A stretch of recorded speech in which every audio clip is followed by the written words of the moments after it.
মালিক তুমি জান্নাতে, তোমার পাশে আমায় একটি ঘর বানিয়ে দিও, একটি ঘর বানিয়ে দিও। সে বিভীষিকাময় মহাদিনে তোমার প্রতিবেশী করে নিও। মালিক তুমি জান্নাতে, তোমার পাশে আমায় একটি ঘর বানিয়ে দিও, একটি ঘর বানিয়ে দিও। আল্লাহু আকবার। সেই 5000 বছর আগের দোয়া আজও আমরা তাফসীর মাহফিলে গান বানিয়ে বলি।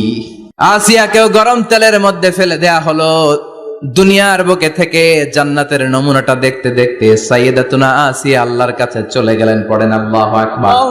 এজন্য ঈমানের পথে অবিচল থেকে আমার মরণ যেন হয়। পড়েন আমিন।